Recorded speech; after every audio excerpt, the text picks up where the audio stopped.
ओम साई राम। ओम साई राम। सभी को मेरा साई प्रणाम कि अब सौंप दिया इस जीवन का सब भार तुम्हारे हाथों में। अब जीत तुम्हारे हाथों में है, हार तुम्हारे हाथों में।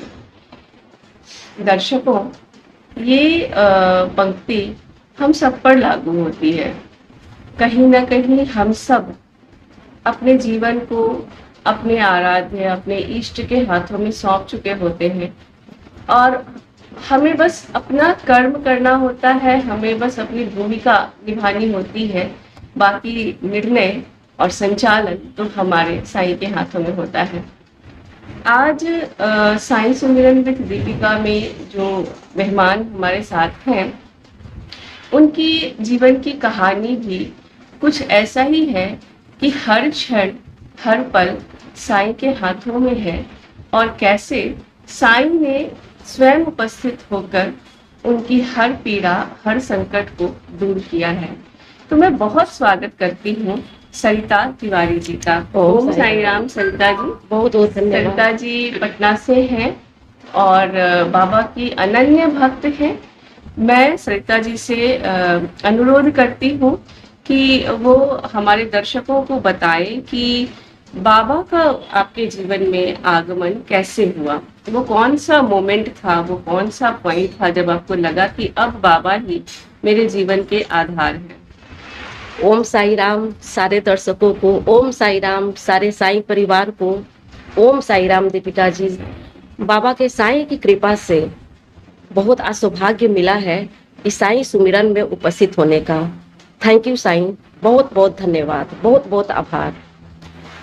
तो जैसे कहते हैं ना कि नॉक नॉक नॉक, आवाज आती है, नॉक होता है, बट आवाज हम लोग सुन नहीं पाते हैं। वैसे ही कुछ हमारे लाइफ में भी हुआ। बात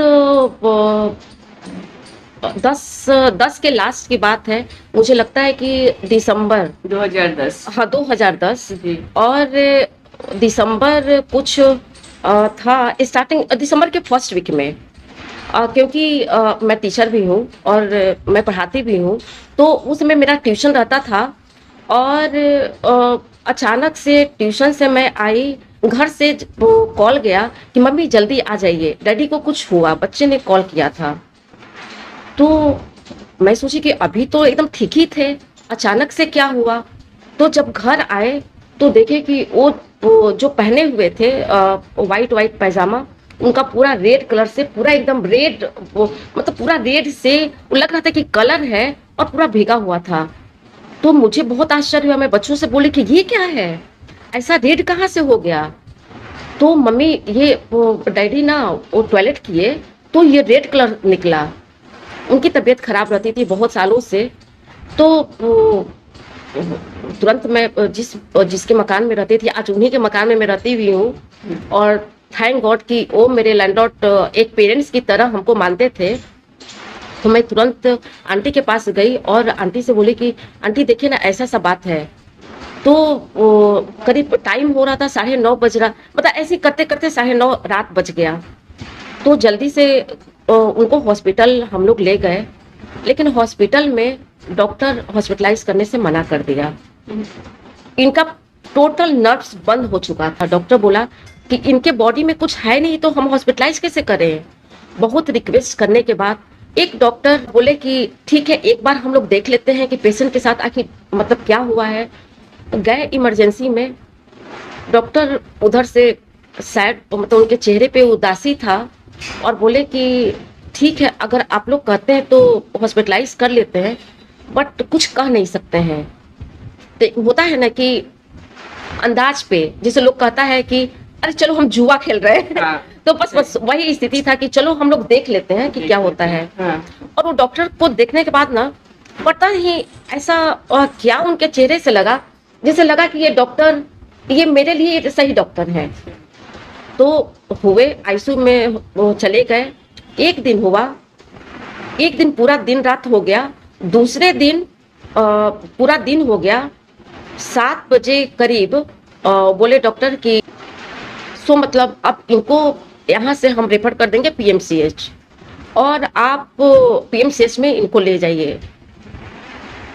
अब ये सोचने वाली बात है कि एक पत्नी, छोटे छोटे बच्चे, खैर छोटे छोटे बच्चे थे। वो एकदम रिक्वेस्ट करने लगे कि नहीं नहीं अंकल, मेरे डैडी तो यहीं पे रहेंगे। ओके ठीक है, कल लास्ट है। ओके, कल लास्ट है और कल रात में हम लोग रेफर कर देंगे 7 बजे के बाद। तो बेटी बोली कि ठीक है अंकल। तो तीसरे दिन की अब बात आ गई। तीसरे दिन शाम में करीब 3 बजे के आसपास हॉस्पिटल से हम घर आए, वो ड्रेस चेंज करने के लिए, क्योंकि नहाए हुए भी 2 दिन हो गया था। नहा वहा करके खाना वाना खाकर, वहाँ पे बच्चे थे हॉस्पिटल में, और वैसे भी तो ये आईसीयू में थे, तो वहाँ पे कोई रहे या नहीं रहे कोई वैसे फर्क नहीं पड़ता। आए और यही सोच रहे थे कि आज लास्ट है, पता नहीं आज कुछ भी हो सकता है, यस या नो। तो हुआ कि जब हम घर से निकले तो जैसे लग रहा था कि आज कुछ होने वाला है, बट क्या होगा ये नहीं पता था। कुछ अंदर हलचल हो रहा था, लेकिन उस हलचल में क्या हलचल हो रहा था वो हमको समझ में नहीं आ रहा था, क्योंकि इतना लाइफ स्ट्रगल रहा कि पूजा पाठ हम बीच में बिल्कुल छोड़ दिए थे। तो ये सब चीज बहुत ज्यादा समझ में नहीं आया। जैसे मेरे घर से पंचमुखी मंदिर है, बोरिंग कैनाल रोड, तो वहां से मेरे घर से 5 या 7 मिनट्स लगेगा पैदल जाने में। वहीं से ऑटो पकड़ करके हॉस्पिटल हमको जाना था जी। तो वहां पे गए, तो अब रोड हमको क्रॉस करना था। तब तक एक लेडी एकदम चेहरा बहुत अच्छे से तो नहीं देखे, लेकिन ये देखे कि बाल एकदम उनका खुला हुआ था, और आई या बाजू में बहुत जबरदस्त झटका लगाई। तो अब हम ये कहने वाले थे कि अरे दीदी थोड़ा देख करके चलिए, लेकिन उल्टे वो सवाल हमसे की कि अरे तुम क्यों रो रही हो। हमने कि दीदी प्लीज, मेरे पास ना इतना बात करने का टाइम नहीं है, हस्बैंड हॉस्पिटलाइज है, हमको ऑटो पकड़ना है। अरे बताओ तो सही कि आखिर क्या बात है। तो पता नहीं क्यों हम उनसे ये सारी बातें बताए कि दीदी उस हॉस्पिटल में आज का लास्ट डे है मेरे हस्बैंड का, और फिर वो पीएमसीएच में रेफर कर देंगे। मतलब कि एक तरह से वो डेड बॉडी मतलब घोषित कर दिए। बोले कि अच्छा, तो तुम ऐसा करो कि तुम बोरिंग रोड चौराहा जाओ, वहां पे ना कीर्तन हो रहा है, कीर्तन भजन हो रहा है। हम बोले कि अच्छा कीर्तन भजन हो रहा है, हाँ साईं भजन हो रहा है। बोले साईं, कौन साईं, तो तुम साईं को नहीं जानती हो। तो हम कहे कि नहीं, हम तो साईं का नाम भी नहीं सुने हैं। तो अच्छा ठीक है, तुम जाओ और वहां से कहना कि आप हमको एक फूल और ऊदी हमको देना। तो हमने कि ऊदी, फूल तो समझ में आता है, लेकिन ऊदी क्या होता है, तो तुम जाओ लेट मत करो। ठीक है, वहां से ऐसे ही करते करते 5 बज गया, शाम हो गया, और वहां पे हम जल्दी जल्दी गए चौराहा पे, देखे कि सच में साईं बाबा का एक फोटो था, जैसे कि यहाँ पे बाबा विराजमान है, और वहां पे सारे लोग भजन कीर्तन कर रहे थे। उस भीड़ को एकदम भीड़ में घुसते हुए जल्दी जल्दी दौड़ते हुए गए। बोले कि दीदी हमको प्लीज थोड़ा सा ना, कोई रोका भी बीच में, ए कहाँ जा रही हो, कहाँ जा रही हो। हमने कि रुकिए ना, वो करते हुए हम चले गए। बोले कि दीदी हमको थोड़ा सा ऊदी दे दीजिए ना बाबा का, और एक फूल दे दीजिए उनके चरण का। तो वो बोली कि अच्छा ठीक है। तो वो ऊदी हमको ऐसे ही हाथ में दी, तो सोचे कि चलो ठीक है, दुपट्टा में हम बांध लेते हैं। दुपट्टा में बांधकर और चल दिए। तो वो थोड़ा सा दे रही थी, तो मेरे दिमाग में आया कि उनके पूरे बॉडी में लगाएंगे तो ये तो थोड़ा सा ऊदी बहुत कम है। बोले कि दीदी थोड़ा सा और दे दीजिए ना, तो वो और भी दे दी। हॉस्पिटल पहुंच गए। हॉस्पिटल पहुंच 7:30 बजे का घोषणा था। 7:15 बजे, 7 साढ़े 7 बजे के बाद मिलना होता है आईसीयू में, टाइम था मिलने का। 7:30, वो अभी भी वो दिन और टाइम याद आता है तो एकदम अंदर से एकदम सिहर जाते हैं। और एकदम एक्यूरेट हम हॉस्पिटल हम पहुंचते हैं 6:45 में। 6:45 या 47 ऐसे ही 50 ऐसे ही हो रहा होगा, लेकिन 7 कंप्लीट नहीं बजा था। गए तो अनाउंस हुआ कि 4 नंबर बेड के जो भी हैं वो आ जाए मिलने के लिए। तो हम गए, सिस्टर से बोले कि सिस्टर सो ये लास्ट है, आप थोड़ा सा वो लगा दीजिए ना, हम कुछ लाए हैं। तो वो गुस्सा गई, बोले कि नहीं यहाँ पे कोई अलाउड नहीं है, वो भी आईसीयू में कोई अलाउड नहीं है। सो यहाँ पे एक फूल भी रखने का अलाउड नहीं है। तो अंदर अंदर तो खैर रो ही रहे थे, लेकिन हम बोले कि उदी को देकर बोले कि अगर अगर आप ये फूल और उदी अगर आप दिलवाए हैं तो जिस मकसद से ये मिला है उस मकसद को पूरा करवा दीजिए। तो ठीक है, बहुत तो अचानक से वो लोग बोला कि आप ना वो जो पहने हुए थे वो पीछे ना कुछ धागा बांधने वाला था, रस्सी टाइप से था। तो उसको खोल करके और जैसे बहुत लोग जाता है तो वो ना ऐसे से दबा देता था बॉडी।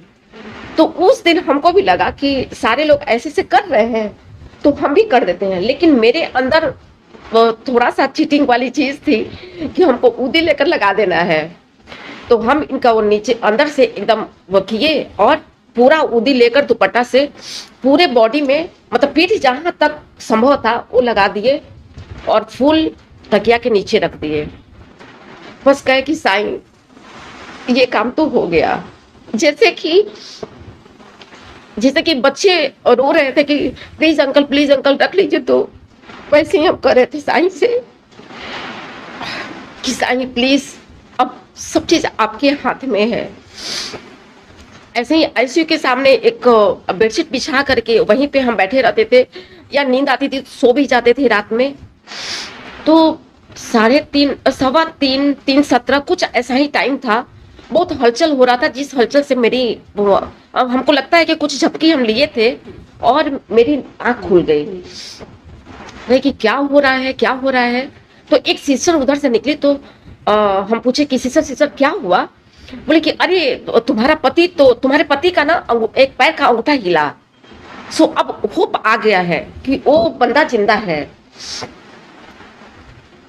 अब आप लोग खुद सोचिए कि उस समय कैसा लग रहा होगा। तो हम बोले कि सिस्टर अब जा सकते हैं, तो नहीं अभी जाने का टाइम नहीं है। करीब करीब 8 बजे तक वैसे ही हम खड़े थे, वैसे ही बैठे हुए थे। सारे लोग डॉक्टर्स आ रहे हैं जा रहे हैं, एकदम तहलका मचा हुआ था कि ये तो चमत्कार है, ये तो चमत्कार है। जो डेड बॉडी था, जिस बॉडी में मतलब थोड़ा सा भी कुछ हरकत नहीं था, वो अचानक से पैर का अंगूठा हिला और एकदम वो पूरा मतलब आधा से अधिक ऊपर का बॉडी नहीं था, नीचे का पूरे बॉडी में होश आ गया। 8 बजे तक, 8 से 8:30 बजे का मिलना सुबह में होता था। वहां पे गए तो देखे कि ये तो मेरे हस्बैंड ऐसे ही पड़े हुए थे।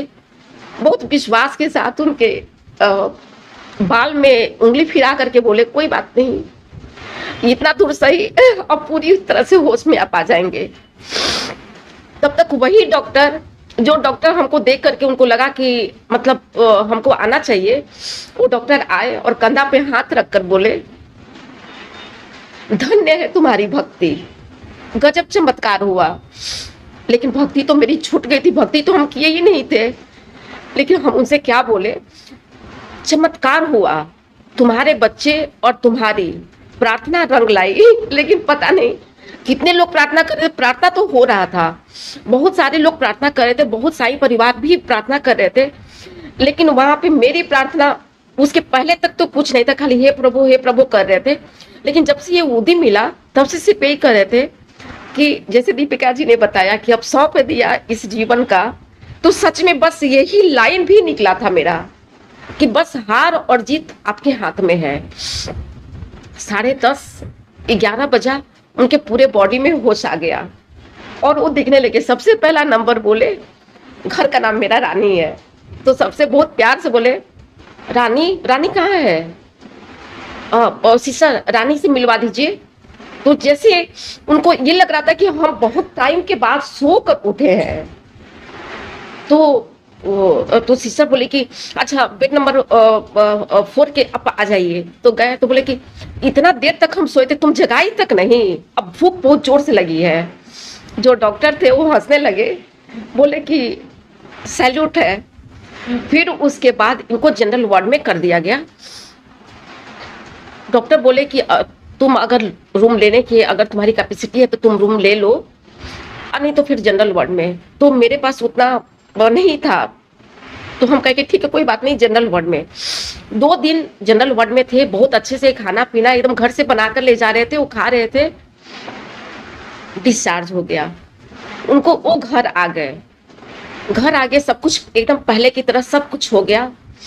तब तक इधर ट्यूशन मेरा आना जाना स्टार्ट हो गया, क्योंकि स्कूल हमको हस्बैंड की वजह से छोड़ना पड़ा, क्योंकि डॉक्टर बोल दिया था कि या तो स्कूल करो या अपने हस्बैंड को संभालो।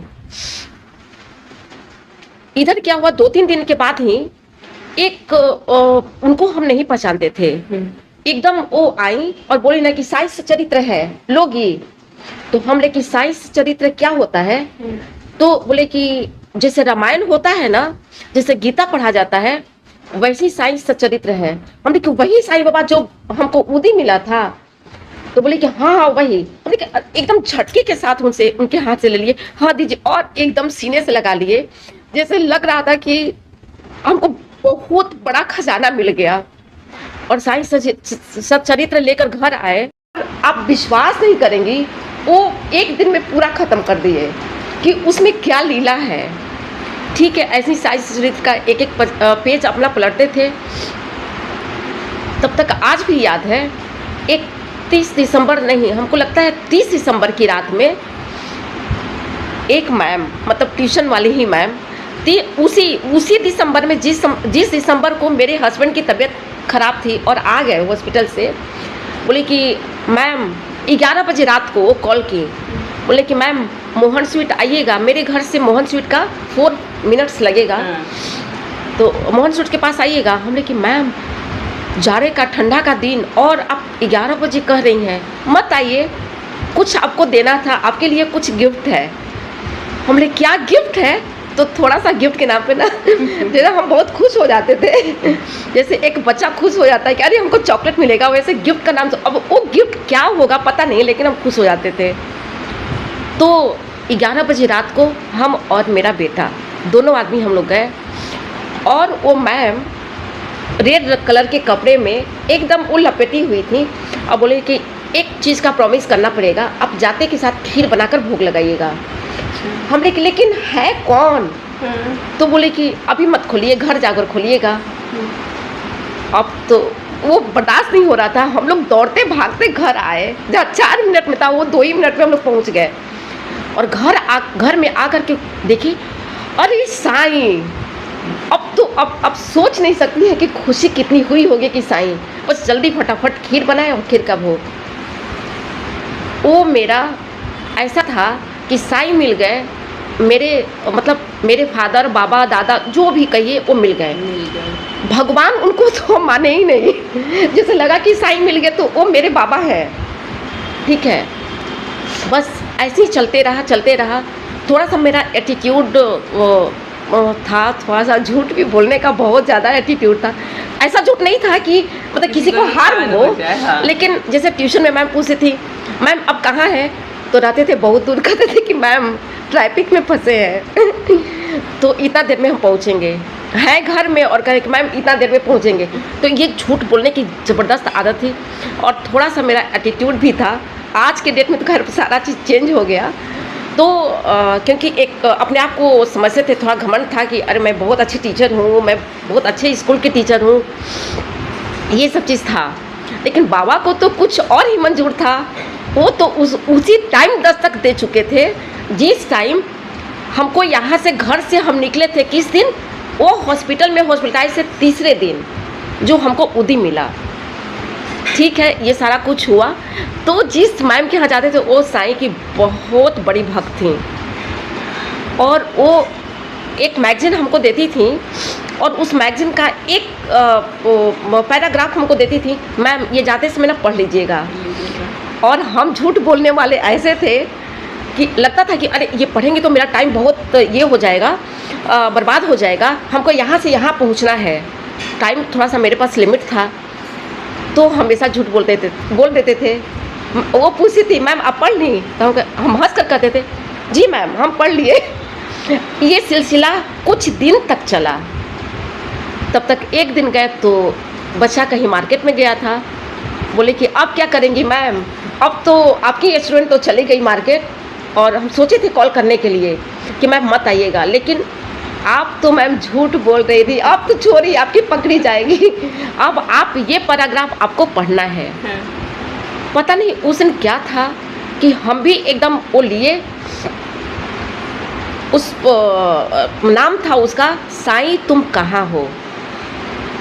और उसको पढ़े और उनके बाथरूम में जाकर फुल नल चलाकर खूब रोए, मतलब इतना रोए, मतलब आवाज़ दे देकर ऐसे करके रो रहे थे, रोए। बल्कि उनकी सासू माँ वो बोल रही थी कि अरे देखो वो बाथरूम में रो रही है, तो बोले कि माँ रोने दीजिए मैम को, ठीक है। उनका बहुत बड़ा योगदान, वो जहाँ कहीं भी हैं उनको बहुत बहुत धन्यवाद, क्योंकि साई के तरफ लाने में उनका बहुत बड़ा हाथ था। बाबा उनको एकदम माध्यम बनाए थे, और वो चीज़, वो साई तुम कहाँ हो, उस जैसे उन बाथरूम से निकले, वो मेरा यू टर्न लाइफ का ऐसा हुआ कि अब जो थे बाबा थे, जो थे बाबा थे।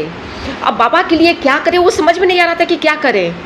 तो वही बताए कि जानती है काकर आरती होता है, दोपहर में आरती होता है, शाम में आरती होता है, रात में आरती होता है।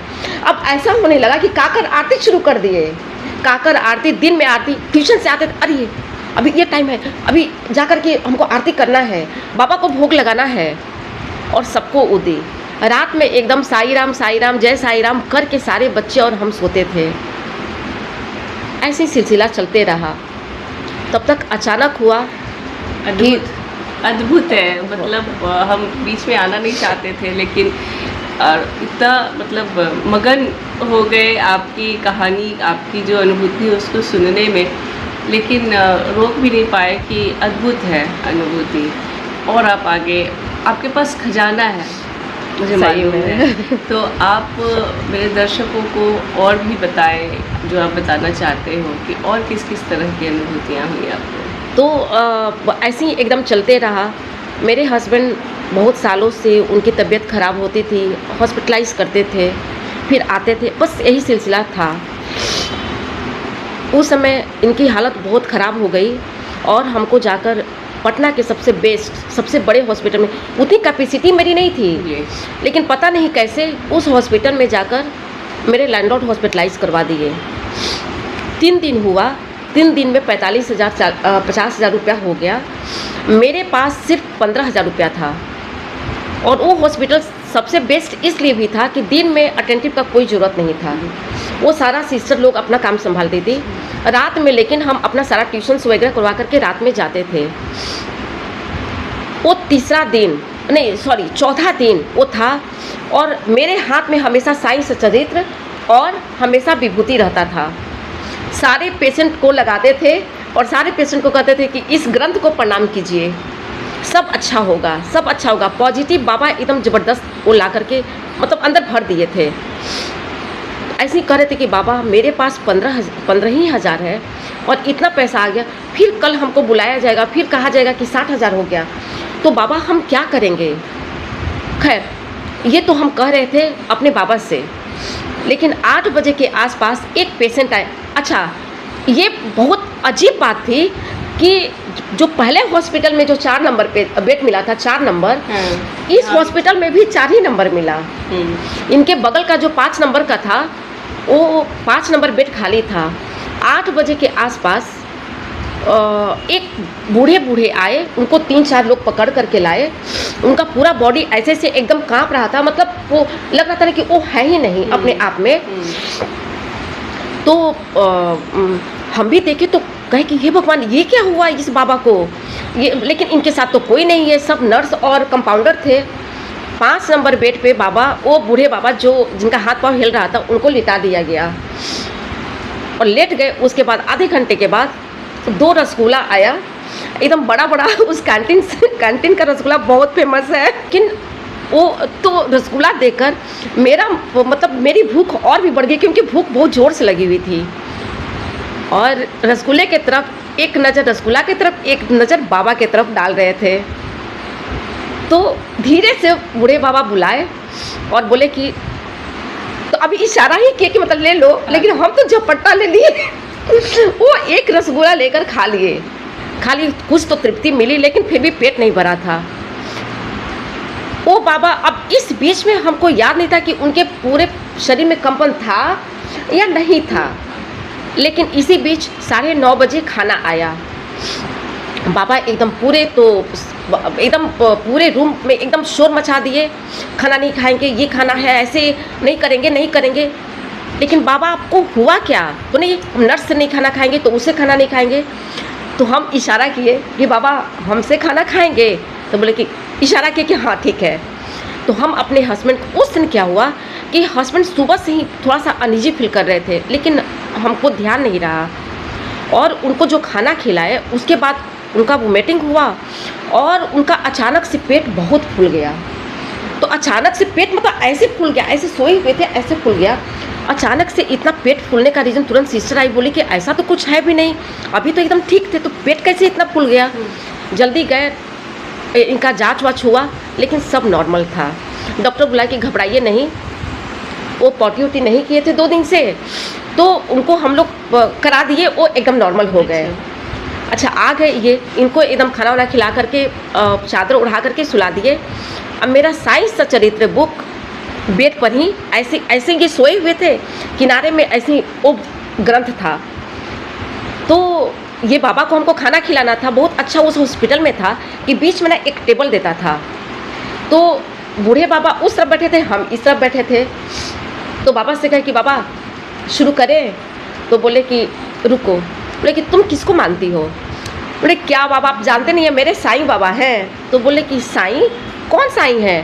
बोले कि क्या बाबा, ये तो पहले हम आज से कुछ साल पहले हम कहे थे कि साईं बाबा साईं बाबा।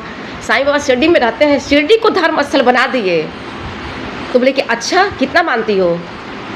थोड़ा सा बचपन वाला आदत है, बाबा से भी कह के बहुत ऐसे करके बताए। तो बोले बाबा कि अच्छा इतना मानती हो, तो फिर साईं क्यों नहीं बचाने आ रहे हैं? बोले कि बाबा घबराइए नहीं, वो अपना काम जरूर कर रहे होंगे, क्योंकि इतने बड़े हॉस्पिटल में अगर लाए हैं तो कुछ सोच कर ही लाए हैं। मेरे पास तो 15,000 रुपया है बाबा। उनसे अपना अंदर का चीज़ वो बताना शुरू कर दिए। बोले बाबा कि ओ तो तुम साईं से क्यों नहीं बोल रही हो? बोले कि साईं तो सब जानते हैं, साईं से हम बोल भी दिए हैं। बोले कि अच्छा चलो शुरू करते हैं। एक बाइट उनको और वो कहे कि तुम भी खा लो। हम तो एकदम खुश हो गए। पनीर था, रोटी था, दही था, सब मतलब 2-3 सब्जियां थी, कद्दू था और तो याद नहीं है, लेकिन हम तो चूँकि भूख लगी थी और पनीर देखे थोड़ा सा लालच और भी बढ़ गया। खा लिए एकदम। पनीर बाबा टच भी नहीं किए, बोले कि तुम खा लो। और 2 रोटी वो खाए, 4 रोटी था, 2 रोटी वो खाए, 2 रोटी हम खाए। खाकर हम अपने हस्बैंड के बेड के पास आ गए। थोड़ा सा मेरा सिर उनके बेड पर ऐसे किए होंगे, तब तक पता नहीं कैसे आँख लग गई। अचानक जब मेरी नींद खुली तो 2 के पार हो गया था टाइम। हम कहे कि अरे 5 नंबर वाले बाबा तो है नहीं। और अचानक से बेड के बगल में जहाँ फाइल रखा जाता था, अचानक से मेरी नज़र गई तो उस फाइल के ऊपर लिखा हुआ था डिस्चार्ज। तो हम कहे कि डिस्चार्ज फाइल अभी इसके पहले तो नहीं था। तो क्या पूरा दिन भर हम सोए रहे कि मतलब हम देखे नहीं? हम नर्स को बुलाए कि सिस्टर ये फाइल पे डिस्चार्ज लिखा हुआ है। बोले कि पता नहीं मैडम, वो तो हॉस्पिटल जानता है। हम भी देख रहे हैं, तो हमको भी आश्चर्य हो रहा है कि रात में कहीं डिस्चार्ज तो होता नहीं, वो तो सुबह में ही होता है, 10-11 बजे तक जो भी हो डिस्चार्ज होता है, लेकिन आपका तो रात में आया। और बस ऐसे ही करते करते मेरा सुबह हो जाता है। बाबा कहाँ गए, कैसे आए पता नहीं, बाद में पता चला कि वो तो बाबा मेरे लिए आए थे। जब नीचे गए काउंटर पर बुलाया गया, अनाउंस किया गया कि मतलब 4 नंबर बेड के अटेंटिव आए और पैसा अपना जमा, नहीं बुलाया गया काउंटर पे। तो काउंटर पे गए तो बोले कि मैडम आपका तो पैसा सब पेड है, आप ये लीजिए मेडिसिन का वहीं पर पूरा पैकेट में था, ये मेडिसिन लीजिए और हमको नहीं लगता है कि 1 महीने के बाद ज़रूरत पड़ेगी। ये कहना था जो काउंटर पे जो लोग थे जो मेडिसिन दे रहे थे। हम लेकिन सर लेकिन पेड कौन किया? तो 1 दिन पहले मेरे भैया लोग भी आए थे, तो बोले कि अरे आपके रिलेटिव आए होंगे, वो लोग पेड कर दिए होंगे। बोले कि लेकिन सर हमको पता नहीं है, लेकिन देखने में कैसे लगे? तो एकदम वो गुस्सा करके बोले हम ही जानते हैं आपके वो कैसे थे क्या थे, इतना एक्सप्लेन करने का मेरे पास टाइम नहीं है, प्लीज़ अपना लीजिए और जाइए। बेटी बोली कि मम्मी हो गया ना काम, चलिए। जैसे मुड़े वैसे मेरे सामने वही डॉक्टर थे। वो डॉक्टर जो पहले जो हॉस्पिटल में थे उसमें भी वो जाते थे, और जो इस हॉस्पिटल में थे इस हॉस्पिटल में भी वो आते थे। वो टाइमिंग अपना था। ये भी कोई इत्तेफाक नहीं है, कि जिस हॉस्पिटल में हमको क्या पता था कि वो डॉक्टर इस हॉस्पिटल में भी बैठते हैं, ऐसा तो हमको पता नहीं था। और ऐसे ही कंधा पे हाथ रख कर कहते हैं, सरिता यू आर विनर। तो हम बोले कि विनर कैसे? बोले कि तुम तो बेवकूफ़ की तरह हंस रही हो, पहले सुनो पहले बात, तुम्हारा एक भी पैसा नहीं लगा, देखो पर्स में कितना पैसा है। हम तो पर्स खोल करके देख ही रहे थे, बार बार देख रहे थे, 15,000 मेरे पास है, लेकिन पेड कैसे हुआ पैसा वो समझ में नहीं आ रहा था। बोले कि जिसने भी पेड किया ऊपर वाले ने किया, तो इस बात को तुम छोड़ दो। और उसी समय वो बोले कि सरिता अब हस्बैंड को लाने की ज़रूरत नहीं है, अब तुम घर में ही रखना, और जो पैसा तुम खर्च कर रही हो उस पैसे से तुम अच्छा चीज़ इनको खिलाओ, जिससे होगा। बाकी जो है सब ऊपर वाले ही जानते हैं, इसके लिए मेरी भी कैपेसिटी नहीं है कि उस बंदे को हम देख पाए। तो मेरे साईं का नाम लेते ही बहुत बॉडी में एकदम रोमांचित। क्या क्या कर सकते हैं बाबा, इसकी हम कल्पना भी नहीं कर सकते हैं कि साईं हमारे लिए। साईं सच्चरित्र में हमने पढ़ा है कि कैसे अपने भक्तों के कष्ट को दूर करने के लिए उनके पैर में गिल्टियाँ आ गई थीं और उनकी एक भक्त ठीक हो गई थी। तो क्या पता कि हम लोगों को ठीक करने के लिए, हमारी रक्षा करने के लिए हमारे साईं कौन कौन से कष्ट सहते होंगे, और हमें उनका पता भी नहीं लगता है। अभी हमारे दर्शकों के सामने अपने संस्मरणों को साझा करने के लिए आपका बहुत बहुत धन्यवाद सरिता जी। ओम साई राम। ओम